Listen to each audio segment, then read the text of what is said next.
Leg break bowler স্টাম্পের উপরে এবং গন leading age, আরো একটি করে পতন।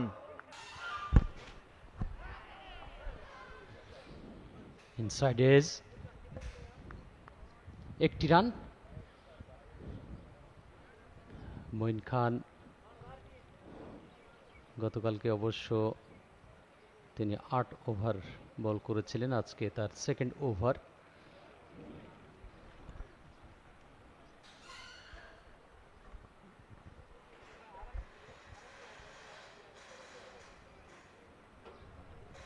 সিমলেন বোরান, আমরা যেই কথা বলছিলাম যে ফার্স্ট আওয়ারে যদি আমরা দুটো উইকেট তুলে নিতে পারি, ড্রিঙ্কস ব্রেকের পরেই দ্বিতীয় উইকেটটি তুলে নিয়েছি। অলমোস্ট বলা যায় যে প্রথম ঘন্টায় দুটো উইকেট আমরা পেয়ে গেছি। It's a good sign. অবশ্যই, নিঃসন্দেহে।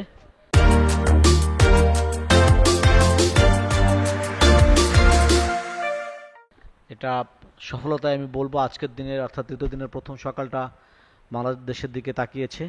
সূর্যের হাসি এই মুহূর্তে আমরা দেখতে পাচ্ছি, বাংলাদেশের বোলারদের চোখে মুখে এক ধরনের প্রশান্তির হাসিও আমরা দেখতে পাচ্ছি, কারণ অনেকটাই সংকটের মধ্যে ছিল বাংলাদেশ, বিশেষ করে হার্ডিন এবং অপর যে ব্যাটার রিচার্ড যখন ব্যাটিং করছিলেন, ১০০ রানের উপরে একটি পার্টনারশিপ তাদের মধ্যে ছিল।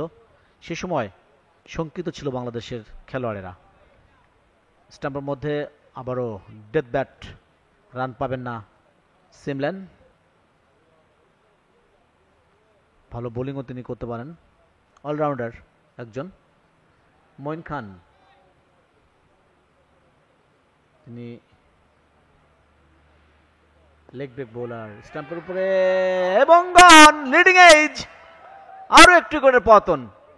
সকালেই বলেছিলাম উইকেটের ডোরটা যদি আপনি ওপেন করতে পারেন, ওই ডোর দিয়ে ঘরের মধ্যে ঢুকে আপনি অনেক উইকেট নিয়ে আসতে পারবেন। ফরেস্টার আউট হয়ে গেলেন, সিমিং অলরাউন্ডার। এবার আঘাত হানলেন মঈন খান।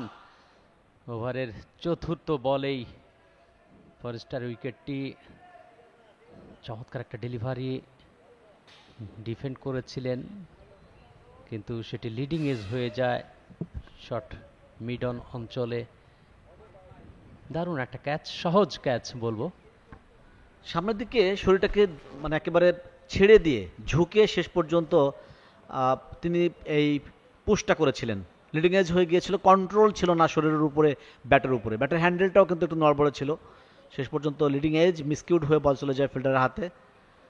এখানেও টেকনিক রয়েছে অনেক বেশি। আপনি কোন বলটাতে সামনে এগিয়ে যাবেন, শরীরটাকে বেন্ড করে মাথাটা বলের থেকে একটু বাইরে রাখবেন, এই ব্যাপারটা কিন্তু শিখতে হয়, জানতে হয়। এখানে ভুল ত্রুটি হলে তখন আগে ভাগে বলটা চলে যায়, অর্থাৎ টাইমিংটা হেরফের হয়ে যায়।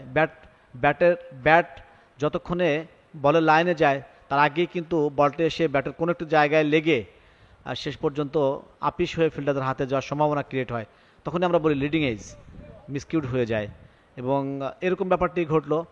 সামনের দিকে একটু শরীরটাকে ছেড়ে দিয়ে তিনি খেলার চেষ্টা করেছিলেন, একটু হার্ড পুশ হয়ে গিয়েছিল, লিডিং এজে বল চলে গিয়েছিল ফিল্ডারের হাতে, অর্থাৎ ষষ্ঠ উইকেটের পতনটি ঘটল। Late middle order already finish বলা যেতে পারে। একটু পরে আমরা দেখব টেল এন্ডার যারা আছেন তারা বের হয়ে আসবেন, তারা আসবেন মাঠে। এখন যেহেতু উইকেটের ডোরটা ওপেন করতে পেরেছে এবং এই আজকে সকালে 3 উইকেট বাংলাদেশি বোলাররা নিতে পেরেছে। রাকিবুল একটু উইকেট নিয়েছেন আজকের দিনে।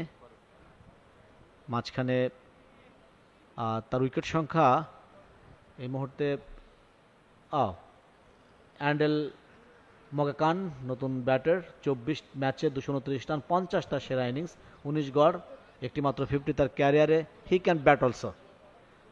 রাকিবুলের উইকেট সংখ্যাই বেশি হওয়ার কথা। মঈন এ পর্যন্ত 1 উইকেট নিয়েছেন, মঈন খান। রাকিবুল 4 উইকেট হওয়ার কথা তার। দক্ষিণ আফ্রিকা এমার্জিং 178, 6 উইকেটে 4টি উইকেট হাতে রয়েছে। বাংলাদেশ কত আর্লি এই 4টি উইকেট তুলে নিতে পারে দেখবার বিষয়। আমরা জানি যে 5 দিনের ম্যাচে 200 রানের কম যদি থাকে, অর্থাৎ 200 রানের একটি ব্যবধান যদি থাকে, সেক্ষেত্রে ফলো অনের কথা আমরা বলি।